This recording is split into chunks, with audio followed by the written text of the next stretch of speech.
একটা শাড়ি বিক্রি করতে গেলে দোকানদাররা কতই না কষ্ট করে, তাই না? তো আজ আমি চলে গিয়েছিলাম সিলেট সিটি মার্কেটে।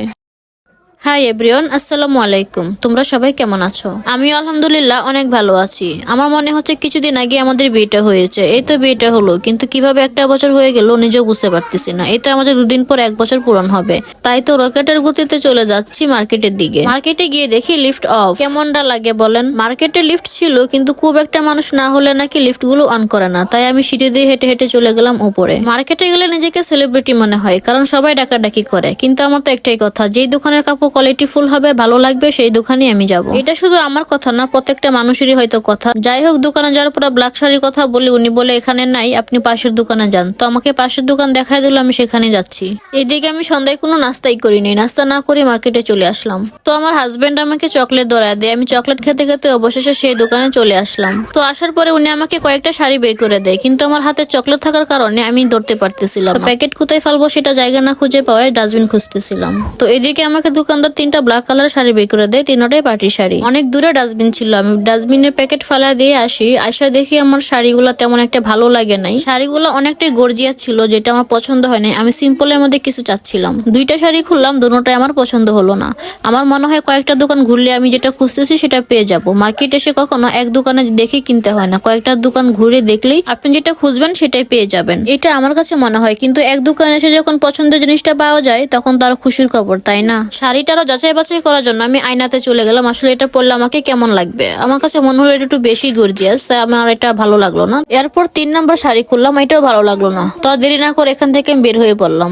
এরপর আরেক দোকানে যাই। এখানের ভাইয়াটা আমাকে পরায় দেখাইতেছিল, আপু এটা পরলে এরকম লাগবে। ভাইয়াটাকে কিন্তু শাড়ি পরে দারুণ লাগতেছিল, তাই না? যাই হোক, ভাইয়াটা লজ্জা পাইছে। এখানে আমাকে অনেকগুলো শাড়ি বের করে দেয়। অবশেষে আমার ইনাকি পছন্দ হলো। কোথা থেকে বের হয়ে আসলো, ইনাকে আমার অনেক ভালো লাগছে। শাড়ি যেহেতু নিয়ে নিলাম, এখন তো ব্লাউজ বানাতেই হবে। আর ব্লাউজ বানানোর জন্য উপরতলায় চলে যাচ্ছিলাম। শুরুতেই বলেছিলাম বেশি মানুষ না থাকলে লিফট অফ থাকে, তবে সেটা সিঁড়ি লিফট, কিন্তু এই লিফট গুলো সবসময় অন থাকে। ওরে ভাই, এই লিফট আবার নিচে চলে যাচ্ছে, কখন আবার উপরে উঠবে? এই দরজা আমার কুলাইতেছিল না, কারণ আমি তো উপরে যাব। আমি আমার হাজবেন্ড কে বলছিলাম, চলো সিঁড়ি দিয়ে চলে যাই, আমাদের কপালে হয়তো লিফট নাই। সিঁড়ি দিয়ে তো আমার হাজবেন্ডের অনেক এনার্জি, সে আমাকে রেখে একা একা আগে আগে চলে যাচ্ছে। দেখেন, আমি তো পিছন দিয়ে ডাকতেছিলাম, তোমারই বউটাকে নিয়ে যাও, কারণ আমি হাঁটতে হাঁটতে ক্লান্ত হয়ে পড়তেছি। ভাই, আপনারও কি অনেক ধৈর্য যে লিফট আসবে কখন দাঁড়িয়ে থাকেন? কিন্তু আমার এই ধৈর্য নাই, আমি ঠুস ঠুস করে সিঁড়ি দিয়ে চলে যাই। হাঁটতে হাঁটতে অবশেষে আমরা সেই দরজার কাছে পৌঁছালাম। ওনাকে গিয়ে বললাম, মামা আমার এটা অনেক সুন্দর করে ডিজাইন করে আমার একটা ব্লাউজ বানিয়ে দিতে হবে। উনি বললো যে 2 দিন টাইম লাগবে, ওনার নাকি অনেক হাতে কাজ আছে, এখন দিতে পারবে না। আর আমি তো ওনার সাথে কথাই বলতে পারতেছিলাম না, কারণ সিঁড়ি দিয়ে উঠতে উঠতে আমি পুরো হাঁপিয়ে গিয়েছিলাম।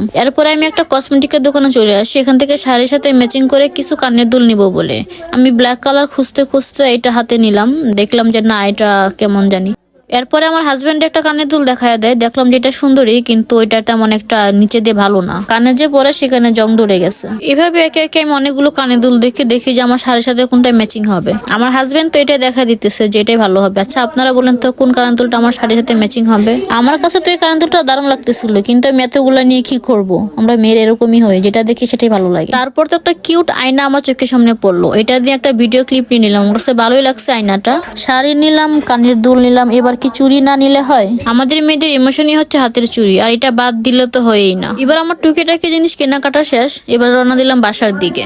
ফিরে আসলাম 2 দিন পর। আমার যে ব্লাউজটা দিয়েছিলাম সেটা তো নিতে হবে, তাই না? তো আসার সময় কিছু টিকটক ভিডিও বানাইতেছিলাম। আমরা হচ্ছে টিকটকার, টিকটক ভিডিও না বানালে কি হয়? যেখানে যাই, যেখানে থাকি না কেন, টিকটক ভিডিও বানাতেই হবে, তাই না? তো ভিডিও বানানো শেষে আমি সেই দোকানে চলে যাই, আমার ব্লাউজটা নিয়ে আসি। তো আমি সবসময় রিলস ভিডিও বানাই, এরকম ব্লগ ভিডিও কখনই বানানো হয় না। তো যদি মাঝে মধ্যে বানাই, আমি তো এরকম বানাতে পারি না বা ভয়েসও দিতে পারি না। এই তো টুকটুক করে লিফট রেখে আমি সিঁড়ি দিয়ে হেঁটে হেঁটে চলে যাচ্ছি।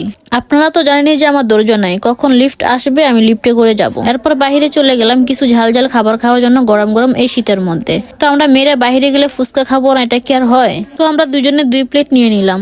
আমারটা কিন্তু ঝাল ঝাল করে নিয়েছি, আমার হাজবেন্ড আবার ঝাল খায় না। ফুচকাগুলো কিন্তু অসাধারণ ছিল, ঝাল ঝাল আমার কাছে অনেক ভালো লাগতেছিল। ঠান্ডার মধ্যে বসে বসে দুজন মিলে এরকম সময় পার করব। তো আর কি, আর কয়েকটা ভিডিও নিয়ে নিলাম টিকটকের জন্য, টিকটকার বলে কথা। ভিডিও শেষ করে আমরা এবার বাসায় চলে যাব, আমাদের সবকিছু কমপ্লিট। তো ভিডিওটা এই পর্যন্তই, দেখা হবে নেক্সট কোনো ভিডিওতে। সবাইকে টাটা, আল্লাহ হাফেজ।